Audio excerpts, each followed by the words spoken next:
Being a direct sequel to one of my favourite JRPG games, you would think I would be excited to try out Bravely Second. However, the laborious nature of the Bravely Default's late game definitely gave me some cold feet in purchasing this title. After finishing the game now, I'm glad to report those fears are all for naught. Welcome to this tutorial where we talk about all things video games. In this video, I'll be revealing Bravely Second End Layer for the Nintendo 3DS. As Bravely Second is a direct sequel to Bravely Default, do expect to see and hear lots of comparison between the two in this video review. Bravely Second End Layer takes place 2 years after events in Bravely Default. The game opens strong with an intriguing new villain and never really lets up after that. In my opinion, I think the plot is written really well with many different interesting story beats and twists along the way, and is well paced from start to finish. This is a vast improvement over Bravely Default's plot, where the pacing in that game tanks during the last third of the game. So if you have just finished Bravely Default and are wondering whether to jump into Bravely Second, rest assured, this time round there aren't any repetitive and rehashing problems in the late game. Another reason why I like the plot is the party members. This is also an improvement over the first game, where in that game I felt like with the exception of one member, everyone felt super one-note and one-dimensional. In Bravely Second, however, the party members are written really well. The connection and relationship between them feels so much closer and united. Sure, their standout character quirk is still displayed front and center, especially with the overusage of each member's catchphrase. However, seeing them react to their circumstances and their character growth felt so wholesome. The emotional scenes and character development felt really well earned. Not saying that the first game is lacking these scenes, however I just feel Bravely Second main cast is written so much better. The side quest also deserves mention too. In this quest, you get to see what the side characters from the first game are up to in the 2 years that have passed. Once again, you can tell they took a lot more liberty in designing these quests, often incorporating a very intriguing subplot that contains very intriguing characters. Guys, I swear some of the puns included here are just way too much, in a good way. It's also through these side characters that you get to learn different jobs. However, you are only allowed to side with one character during a conflict, which means having to face the other character for his or her job. This means you can only get one job, while foregoing the other job per quest. This decision only truly matter in the early stages, but still do choose wisely. There isn't really a lot to say about the gameplay that I didn't already say in my Bravely Default review. Bravely Second is more of a refinement than anything in regards to gameplay, increasing the overall enjoyment of the gameplay systems by adding in many quality of life options. The amazing combat system is still a joy to play. The two commands, Brave and Default, are still incredible to play around. For the uninitiated, Brave allows one to do up to 4 actions in one turn at the cost of 1 BP each. Default command will make you unable to do any action for a turn while receiving lesser damage to gain a BP. Knowing when to Brave and Default is essential to mastering and conquering some of the toughest bosses.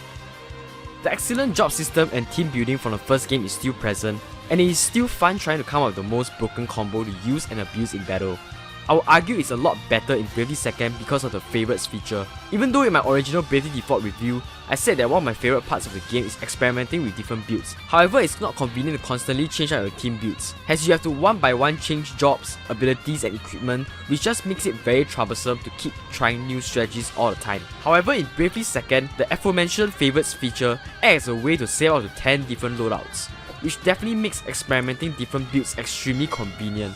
As if your new build fails, you are only one option away from reverting back to your old strategy. I can't overstate how this option improves my overall enjoyment of the game.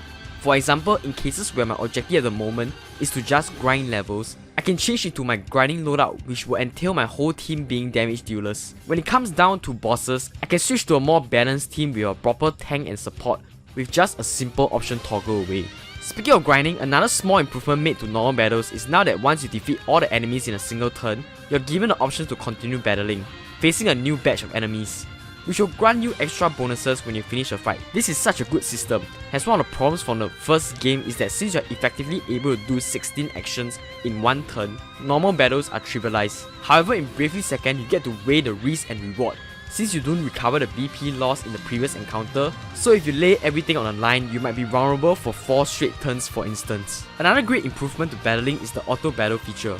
The original game Bravely Default only allows you to auto battle using the previous command selected. However, in second, you're able to save and select your commands mid-battle, which is a huge quality of life improvement. There are also some small improvements that help refine the experience.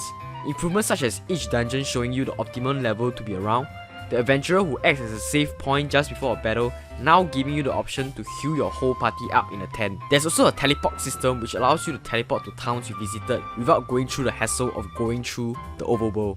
And not to forget all the other quality of life options introduced in the first game such as being able to control the random encounter rates and auto-saving, and being able to switch difficulty level on the fly. This is really one of the easiest pick up and play JRPG that respect and caters to each player's convenience and time. The presentation of Bravely Second is still very good. Just like Bravely Default, the background of cities and towns are still really impressive to behold, with the standout being the new locations, which felt much grander and bigger with more details. In terms of audio, the voice acting also seems like an improvement as well. Even though the voice direction is still a pretty over the top one, I feel like it fits this game's tone a lot more. Don't you two look cozy? The soundtrack, however, is a pretty divisive topic. The composer of this game is different from the first game, which is quite evident to me from playing these two games in a relatively short period of time. In my opinion, the soundtrack is uniformly a downgrade. It just isn't as bombastic as the first game. However, it is not a terrible soundtrack. It is still quite a decent soundtrack. If anything, it just goes to show how godly Bravely Default's soundtrack is. This has been a glowing review so far, but there's definitely one element that irked me a lot, and that is the recycled locations from the first game. Since this is a direct sequel with the same universe, some of the plot and side quests will inevitably take you back to revisit these old locales, which can get kind of boring as a sense of discovery in exploring these parts of the world is not really present anymore. And for me, the worst offenders are the recycled dungeons from the first game. A lot of the side quests will involve retracting old dungeons found in the first game. This can get a little tedious as these dungeons are practically untouched, featuring the same mechanics and gimmicks, meaning you'll be solving the exact same puzzles as the first game, which can feel a little bit laborious. I highly recommend returning players to just turn off random encounters and get to the end of the dungeons as fast as possible to minimize boredom. In addition, the finale of Bravely Second doesn't feel as epic as the first game. I mean, it is still satisfying seeing our party get to the end of the journey. However, my gripe is with the final boss. It felt a little bit too easy for my taste, and it pales in comparison to Bravely Default's final boss. To summarize, Bravely Second is an excellent sequel to Bravely Default. It improves the already great gameplay with many quality of life options, alleviating pain points that I didn't even know existed. The story and plot is also a lot better, featuring a more light-hearted and consistent tale. The side quests deserve special mention as well, including some of my favourite story beats with familiar characters from the first game. The story pacing flows very well with interesting development throughout the 50 hours adventure. This is a far cry from Bravely Default, as terrible pacing problems plagued that game in the last third of the game. The presentation is still really good with good art style and music.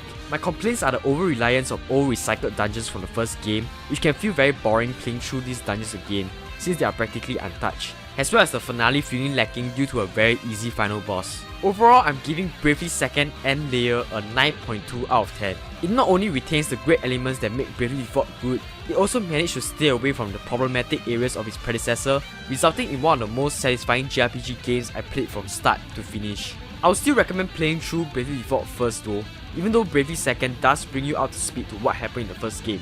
It is still a lot more satisfying to see how the characters had developed in the past 2 years leading up to this game.